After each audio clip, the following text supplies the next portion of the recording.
Hey there, we know that functional neurologic disorder is not an entirely psychological disorder, but the research shows that there might be a subtype that is related to trauma, and we want to know a little bit more about this. So that is our topic today. We're going deep in a full research review of this, and I can't wait to dive in. So thank you so much for joining me. My name is Julie Hirschberg. I am not a psychologist. I am a neurologic physical therapist that cares very deeply about functional neurologic disorders. I'm also a professor. I teach at the University of Southern California, and I recently wrote a book chapter for a physical therapy textbook on FND. And I did a ton of reading and research on all of the underlying possible components because there's a lot we don't know. And I've been loving sharing that with you. So we're diving deep into this topic, and for many reasons. One, because there are some myths out there. They come from far and wide, these myths of FND, but particularly one of the myths is that a functional neurologic disorder is entirely psychological. And this comes from a history of conversion disorder. This is a Freudian term that somebody might repress some childhood trauma and it gets expressed or converted into physical symptoms. Even before that, it was called hysteria. So that is no longer the understanding that it is entirely psychological. But there is a higher incidence of trauma in a subset of folks with FND. And this is really what we want to understand. We don't want to lump everybody under the same mechanism. But we do want to understand how might the changes in the brain contribute to this. I see a question here. Can I get a transcript of this talk? That is a very good question. I will see how we might be able to do that. I know you can turn on captions in Instagram to be able to see that. And we put all of our videos on YouTube after they're done. And I know on there you can also turn on for closed caption. That might be the best way to do it. I also send out the videos, the resources, the links in our newsletter every week. I send a newsletter to clinicians and a newsletter to patients every single week. And if you're not on that, you can comment on our post earlier today newsletter. I'll send you the link for that. But I'll send out all of these articles to you as well. So thank you. Thank you for that question. So I want to start with this. So I think I can share some images, and I have a lot of images to share today. So I want to start with this. This is something this is actually a figure that I put in the book. Hopefully this figure gets published. I had a lot of figures, but this is something that I share a lot when teaching on functional neurologic disorders, which is to show that we don't fully understand the mechanisms and that there's a lot of potential mechanisms, and it's not just one thing really for anybody. So on the left, we can see that there is this initial event or accumulation of events that a person might experience. We know, for example, that not everybody that sprains their ankle ends up with a functional neurologic disorder, but some people do. Why is that? We know, for example, that not everybody that experiences childhood trauma or a traumatic event gets a functional neurologic disorder. Why is that? We're still really trying to understand that. But if we look at these potential mechanisms, we have these accumulation of life events or physical events or injury or virus and all of those pieces. And those are happening to you as a human, as a person with a brain and a body. And there might be things that modify how your brain and body respond. So we can have neuroplastic factors, things that might change how the brain responds. And some of those things that we've seen in functional neurologic disorders or have come up in the literature are psychosocial factors. That's what we're going to talk about today. But also other things, genetic factors, having hypermobility syndromes, having autism. All of these things really affect the way our brain and body process information. Now, again, the good news here is while that might cause a functional neurologic disorder, with therapy, with physical therapy, occupational therapy, speech therapy, psychology, people can restore and change their brain. So that is the good news. But I wanted to put this topic in context of this. So let me share a different figure here. Also, that I share a lot. And this is a really lovely article that reviewed some of the fMRI literature in functional neurologic disorder. And there are two main themes that come up in a lot of the literature, both looking at a sense of agency or a sense of control. And so this is something that has seen to be changed and different in a person with functional neurologic disorders. It's also really changed and different in a person with trauma or PTSD. Another is a sense of agency. That was a sense of agency. Some of the other pieces that you can see in here are abnormal emotion processing, impaired top-down regulation. And these are all things that can also overlap with something like PTSD. So let's talk about the literature in this realm. And I really have to say, somebody had asked me this. So I'll give you the order that we're going to go through. I have 3 articles I want to share. The first article talks about this potential trauma subtype in FND. The second article talks a little bit more about the why. Why might the brain changes that take place in a person that has experienced trauma, why might those actually cause FND in some people? And again, I want to reiterate, this is a small percentage of people with functional neurologic disorders, but we cannot ignore it. So not everybody who has had a functional neurologic disorder had some sort of trauma or adverse childhood event at all. So we cannot presume that people do. And I say this because in the past, when somebody showed symptoms that were like functional neurologic disorder, people tried to dig deep for trauma that wasn't there. And that is traumatic to be having somebody expect that you have had some sort of trauma that you haven't had. So that is a myth. We need to get rid of it.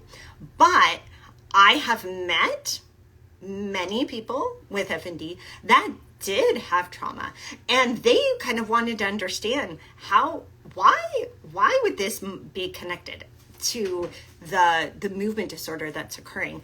And by the way, in all of these folks, it's just a piece of the pie. There are other pieces, motor control, sensory, autonomic, that are also contributing, and we can't ignore those things. So this is really to zoom out and give the full big picture for people.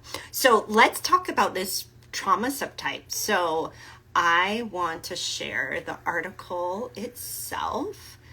I have so many pieces that I want to share, and I'll share this particular slide here. So This is from the group at Mass General Hospital and is towards a possible trauma subtype of functional neurologic disorder, impact on symptom severity and physical health. So let me tell you, let me pull up, I have all my articles up here. Let me pull up this article and tell you what they did to look at this trauma subtype. What they looked at is in a group of 78 people with FND, and these were people that had functional seizures, functional movement disorders. They completed self-report measures looking at other symptoms. So one of them is the somatoform disassociation questionnaire. There's a subscale for this, the patient health questionnaire 15, and the physical health component of the SF-36. And they looked at these so that they could see symptom severity for people. And then they looked at, did folks have PTSD or childhood maltreatment? And they also use the CTQ, childhood trauma questionnaire, and the PTSD checklist. So that's how they measured these things. What they were looking at is, are there differences in folks that have this possible subtype? So out of this group of 78, there were 33 people that had a probable PTSD alongside of their FND. So not quite half of them. And actually there were more people without that. So again, I think this is why in this study, they said possibly this is a subtype because there's a large group of people with FND that don't have PTSD or don't meet these criteria.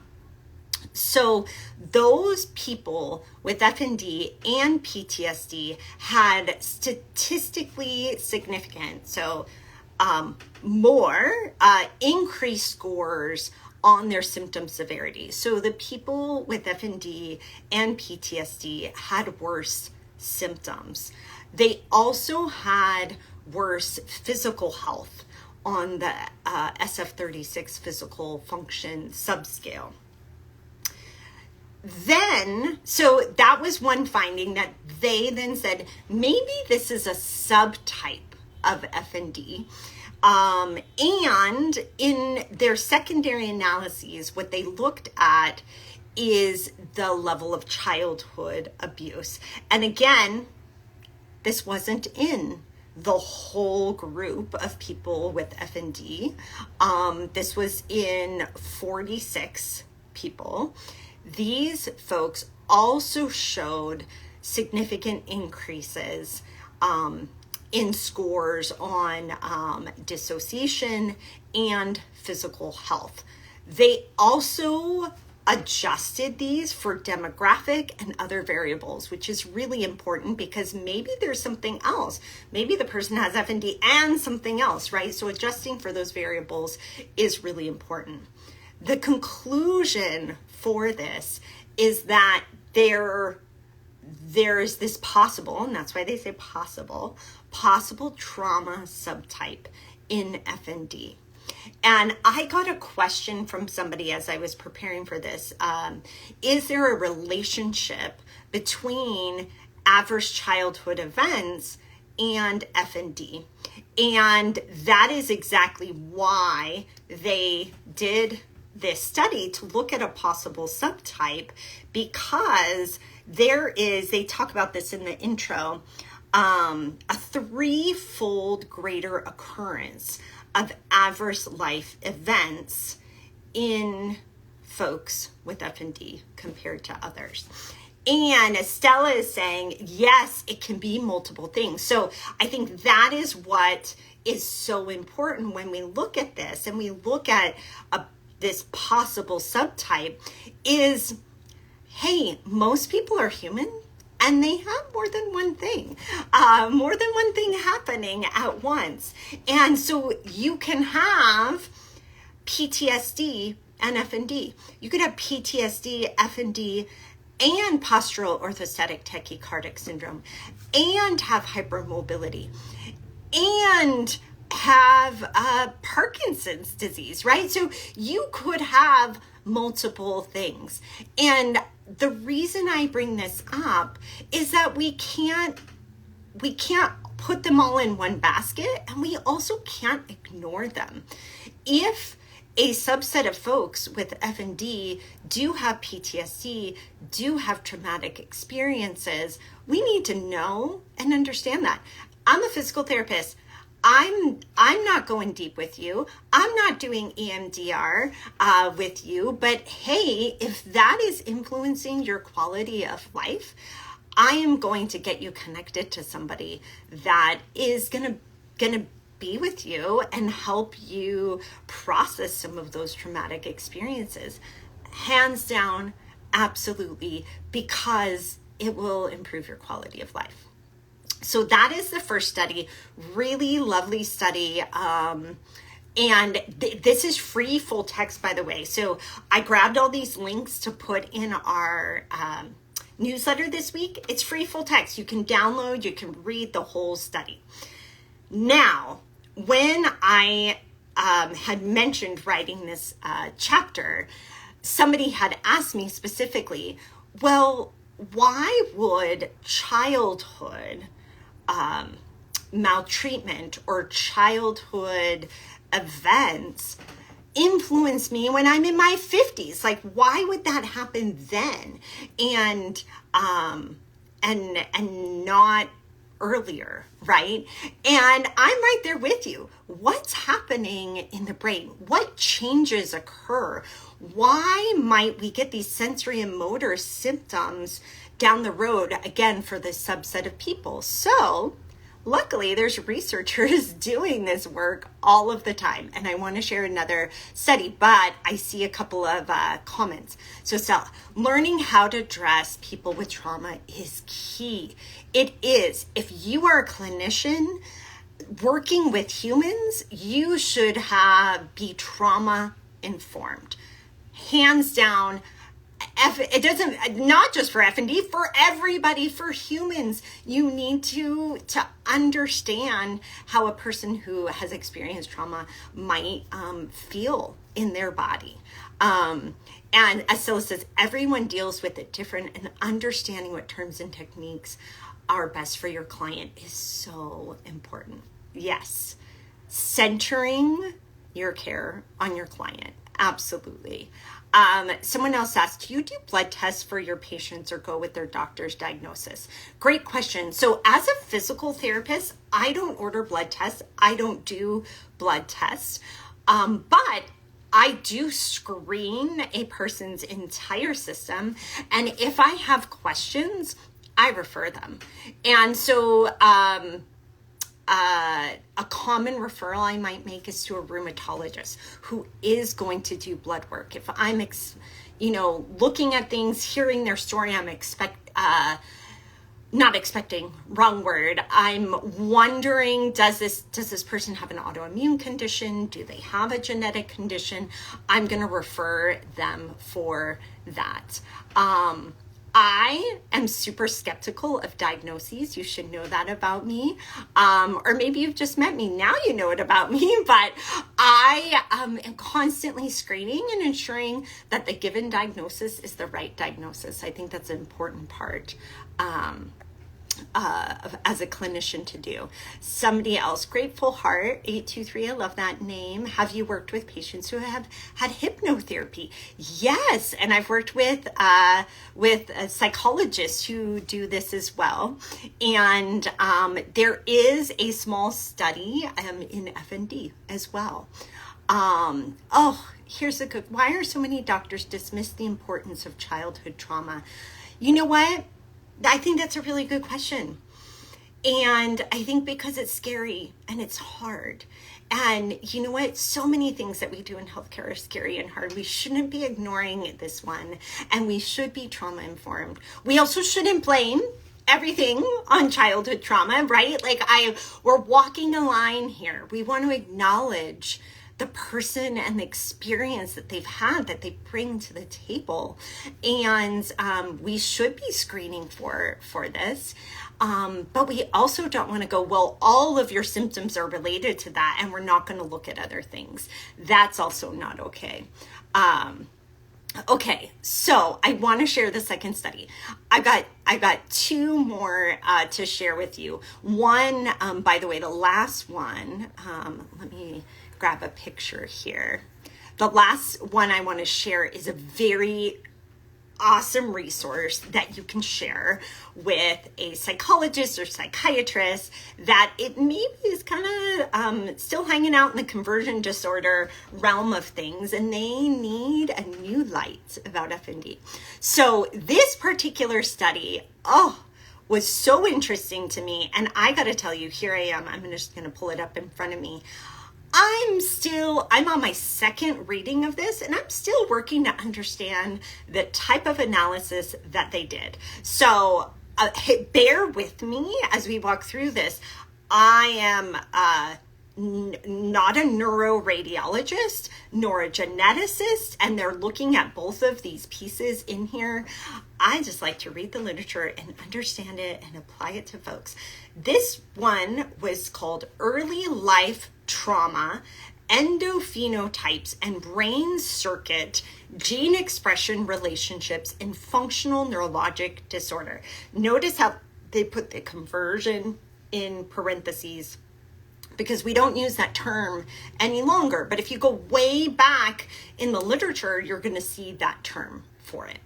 So what does that even mean? This whole title, right? So essentially what they were looking at is to see if early life trauma had a specific brain pattern of connections in the brain that were associated with functional neurologic disorder.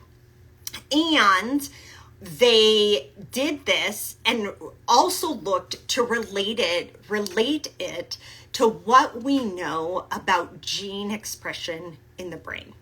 That is the simplest way I can explain it. But let me tell you what they did. So they looked at, I like to tell you how many people. So they looked at 30 people with motor functional neurologic disorder, and they compared it to people who had other psychiatric disorders, so that they could look at differences in the brain. I love that they did this. And I particularly find it interesting what they found, because, by the way, the people with FND, their brain connections were not like the people with psychiatric disorders. So they looked at subtypes. So this is kind of the beginning of looking at this subtype with early life maltreatment as a component of this subtype of folks with FND. Then what they did, so I don't know if you knew this, but there is a human brain atlas now, which is very cool. It's called the Allen Human Brain Atlas, that can look at different regions of the brain, and you can look at which particular genes expression are kind of responsible for development in that area. Very, very interesting. So they looked at that, and they found differences. And I got to show you the pictures on this because they are so cool. I see some comments coming through here, and I'll get to those as well. So let me share this first one. Hopefully you can see it. Okay, so it's kind of complex. I'll try to walk you through it. Again, I don't do this research. I just read it, so bear with me here. But essentially, what they looked at is different measurements. What they found was that physical abuse appeared to have the most significant relationship with the brain changes in functional neurologic disorder. So let me pull up this particular figure because it's super tiny here. You probably can't see it either, but once this video is up, you can zoom in on it, but I'll walk you through this. So first, what you can see a little bit here, oh gosh, I shared the wrong picture. Well, I'll go with this picture anyway. This is actually the one looking at the gene expression, and particularly looking at BDNF, which is brain-derived neurotrophic factor.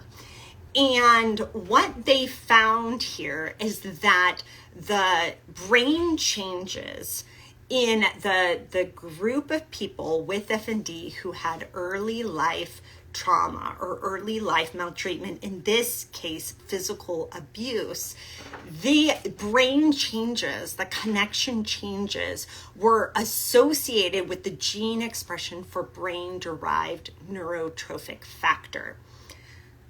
Very interesting to me. So some of the stuff that I know about BDNF is that it's a really cool, I think of this almost like a bubble bath for a brain, but it's a growth factor in the brain, and it really helps with making and restoring connections in the brain. So very interesting, right? That this particular subtype might be related to that gene expression. Now I want to go back to a different image. So let me choose a different one. And it is this one, I think. Yes.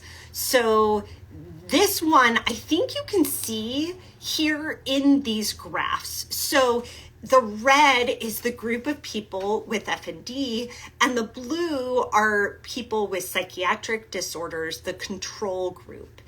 And they are not the same. I think you can see that.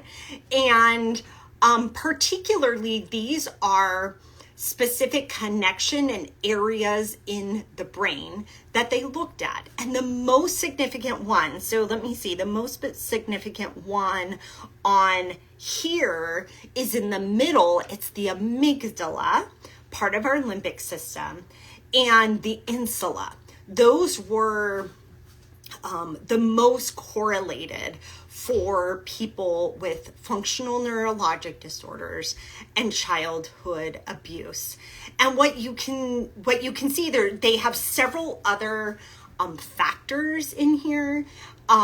Neglect did not have the same distinction as abuse. So they were really looking at what subset of trauma, I don't know if subset's the right word, but I'll use that for now. What subset of trauma might most have the impact on the brain, and what impact does it have?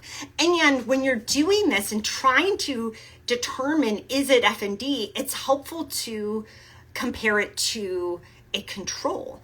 And in this case, these were other folks with depression or anxiety, but without FND. I think that is what makes this study so strong. I want to share one more here. And I see comments and questions. I will get to them after we share this study. This is so cool. So they looked at the functional connectivity between areas. This helps explain the why, people. I think this is so interesting. Now, again, this is one study. It's really theoretical at this point, but for me, as kind of like a neuroscience brain nerd, this is so interesting. So what they looked at were some relationships of connectivity. So in the one on the top, it's the left amygdala to the left precentral gyrus. I'm going to grab my brain here, and just because I'm pointing to my head instead of a brain. So precentral gyrus, that's the front of your brain, that's your motor area. What they found here, so again, the blue line is a control group of people with psychiatric conditions, and the red line is folks with FND, a subtype of FND of folks that have experienced childhood physical abuse. This is not everybody. They had increased functional connectivity between the amygdala, which is part of the fear center in the brain. That's kind of simplified, but we'll just say that for now. And your motor area. Isn't that interesting? It's extra connected. And you see that in the side as well. You see these connections. So you see amygdala, and you see the fusiform, you see the left suprafrontal, right precentral, left precentral. Anyway, you see all of these increased connections that have occurred. And then on the bottom, looking at the insula and the precentral gyrus, also increased connectivity that you don't see with other psychiatric disorders. This appears to be unique to functional neurologic disorder. And in fact, I'm not going to talk about this study, but I guess I am for a moment. A brand new study came out looking at a machine learning paradigm with, can we actually diagnose FND based on patterns that just came out, I think, last week. So I'll have to talk about that one because I also read that this week, but it was like too much to talk about today. There's so many interesting things. So what does this all mean? What we can understand in this study is that there might be a subgroup of, I guess I can stop sharing this for a moment here, a subgroup of people with functional neurologic disorders who have a severe trauma history that includes physical abuse, and that has changed their brain. That has overly connected some of the fear, vigilance centers with the motor parts of the brain. Potentially, this is how a person many years later, if they are part of this subgroup, might develop motor symptoms. We don't know for sure that that's the case, but it's a potential, it's a theory there. And again, this is a subgroup of people. This is not all folks with functional neurologic disorders. Now, I saw a bunch of questions or comments come through, so I'm just going to go get to those, and then I want to share one more resource for you. So let me go back up. I hope I didn't miss things. Okay, let's see. I'm coming for you. Thank you for answering my question. I've been seen by a neurologist. My lab test for GAD65 antibodies is greater than 250, but he says it's common in the majority of the population. So that is, I know of the test, and particularly looking at things like stiff person syndrome. And it's important to look at the whole picture, right? So when people have movement or motor symptoms, I will often refer them to a neuromuscular specialist or a movement disorder specialist, because that person does this all the time. They look at these tests all of the time and interpret multiple things together. And I think that's really important.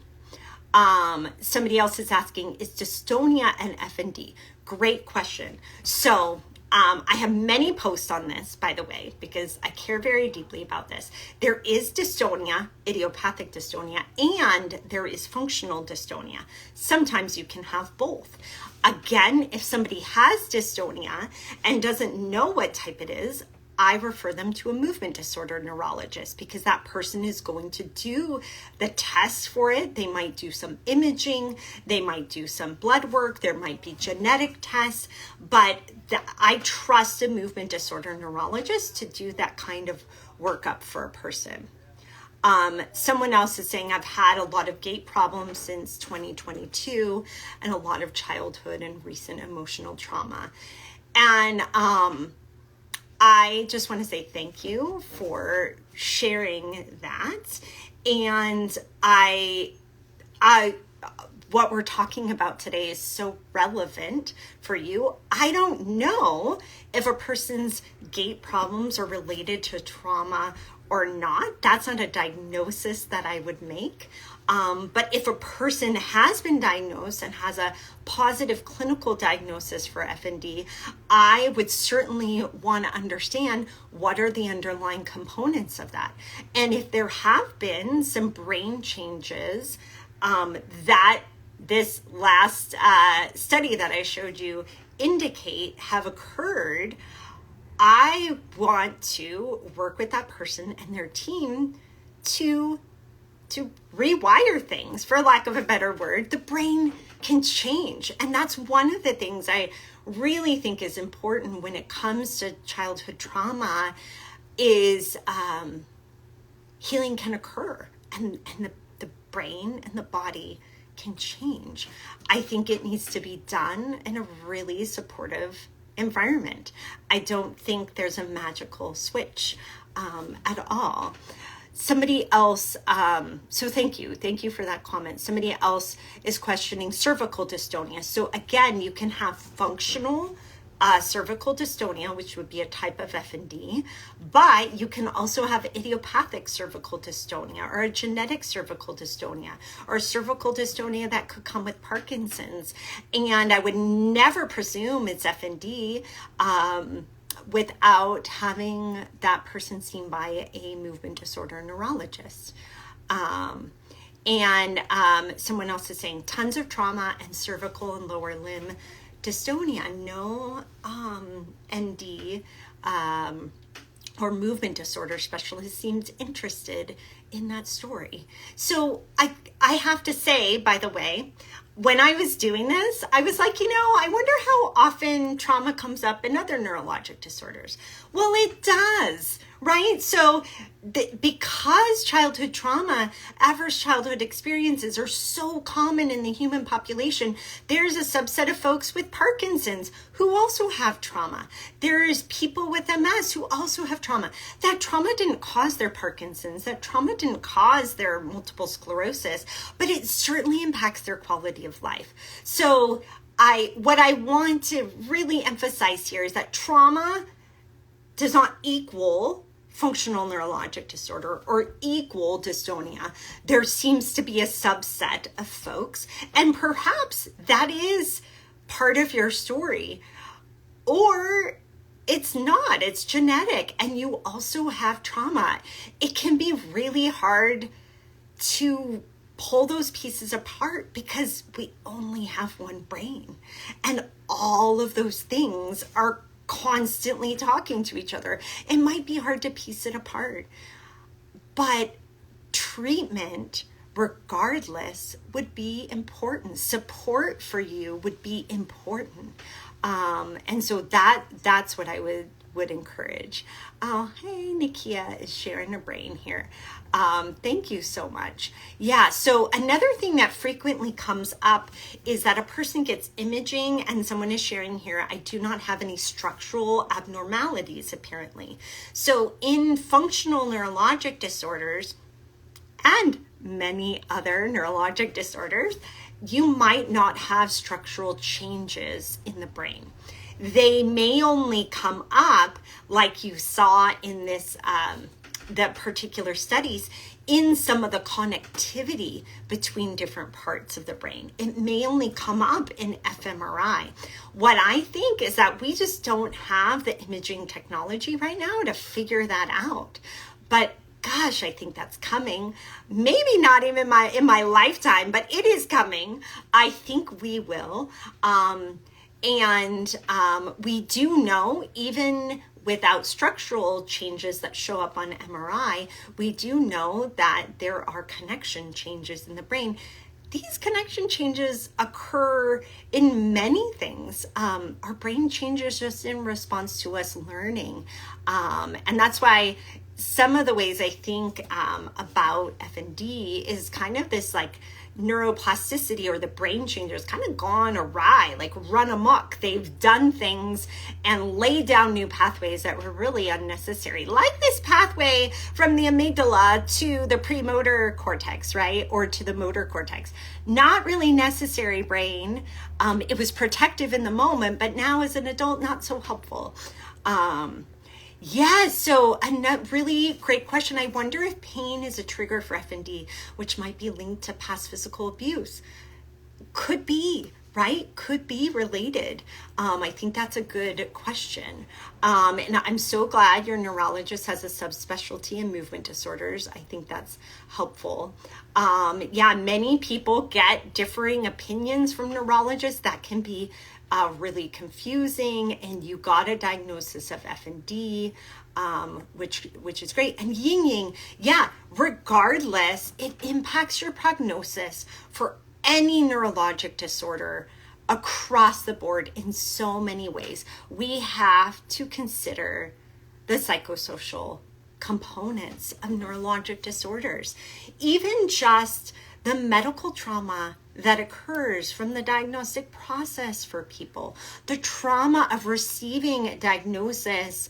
If you have ALS, that is going to end your life a lot sooner than you thought. The trauma of experiencing a stroke or a traumatic brain injury. All of these deserve the psychological support.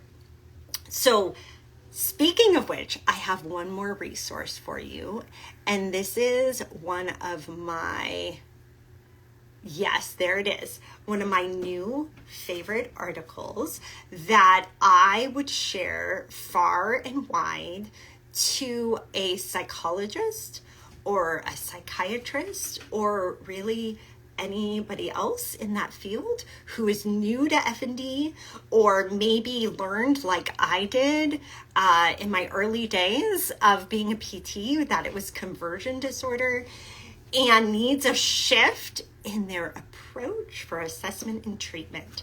This particular article, the first author is Eva Keatley, Ivan Moulton, and I had looked up where these two are from, and I lost it. There they are. So Eva Keatley is at Johns Hopkins, which, by the way, is where we are doing our weekend course in FND. Super excited about that.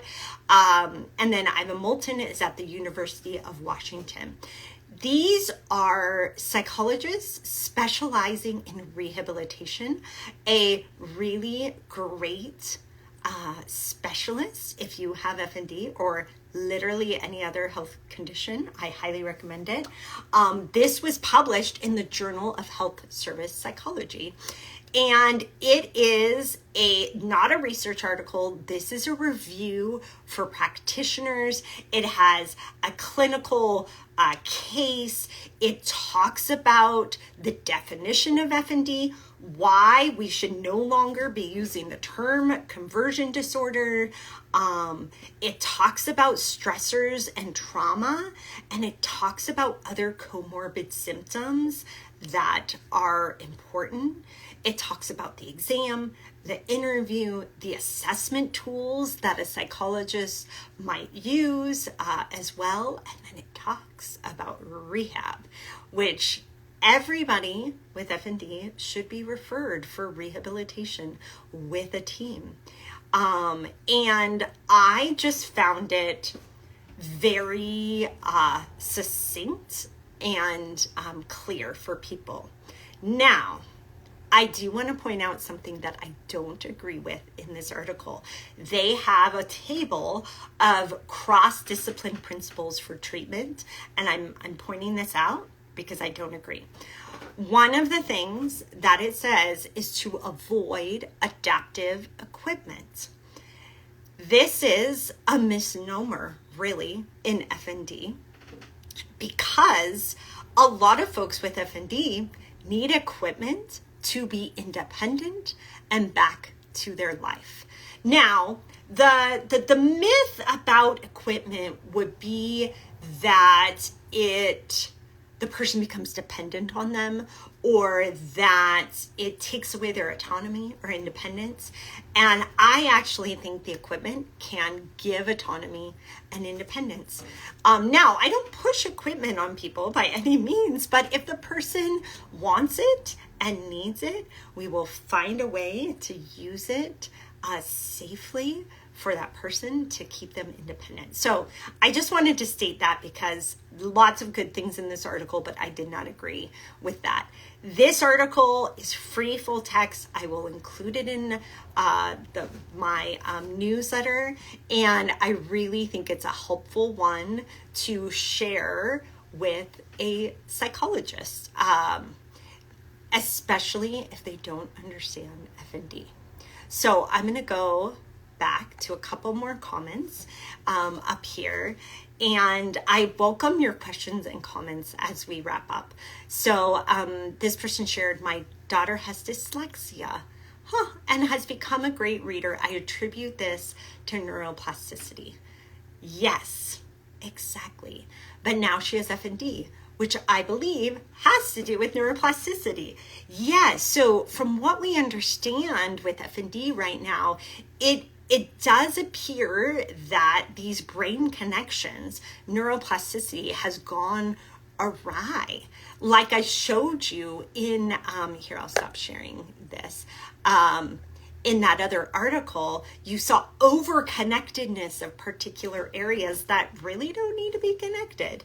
And just like the dyslexia, well, maybe I shouldn't say just like, because it is different. But like dyslexia, like other things that maybe can be improved or changed, if we target the brain and those brain-body connections, your daughter will also get better with FND. She will.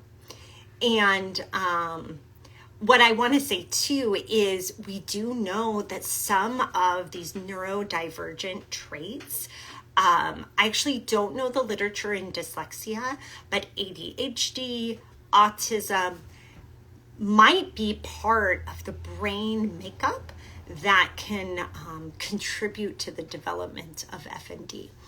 Just not in everyone, right? Not everybody with autism has FND. Not everybody with ADHD has FND, but there might be a subtype.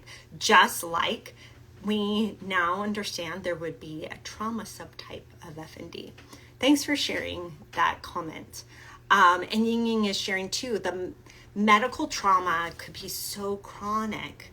Oh, yes, that people get sent to different places without getting diagnosed appropriately. Yes, exactly. And that's very, very traumatic. I just have to say hello to Ying Ying. So Ying Ying was a psychology student with us at Reactive for an entire year, and now is at UCLA and doing amazing things. And I just have to tell you, the future is bright for folks with FND having access to really good care with people that understand their condition. Because people like Ying Ying are spreading the word. So thank you. We miss you, Ying Ying. Well, there we have it though. That was a lot. We're like going to go on an hour here for this topic. But I thought it was so important to share. Number one, functional neurologic disorder is not entirely psychological. Many people have multiple reasons, multiple mechanisms for the development of their FND. However, we do understand, and the literature has shown, that there can be a subtype of FND that might be related to trauma. Further, we saw in that second study, which by the way, I'll share all the studies in our newsletter this week. In that second study, we saw how in people with FND that's different than other folks with psychiatric disorders, the changes in the brain connectivity that are related to the childhood trauma that might really help explain some of the symptoms that develop. and might also be related to an genetic factor in FND. And then finally, I shared a resource that you can share with a psychologist or psychiatrist that maybe just hasn't learned about FND, hasn't heard about it, is still calling everything conversion disorder.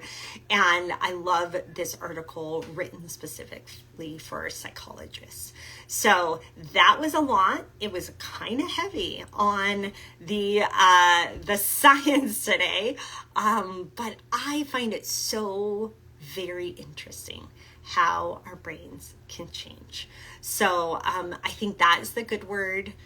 We see that these brain connection changes can occur with trauma, can occur in FND. We also know that the brain is capable of changing, and that is promising. That gives me hope. So again, thank you so much for caring to listen and caring about FND just as much as I do, and caring about humans and really knowing and understanding them on a deeper level beyond just making assumptions about a person. So thank you so much for that. And again, I'll share this in our newsletter. Send it out to clinicians every Friday and to patients every Monday with all of the links to these articles for you. If you're not on our newsletter, you can comment newsletter on this post, on the post before it, and I'll send you the link. And just want to thank you so much for being here, and I'll see you again soon. Thank you.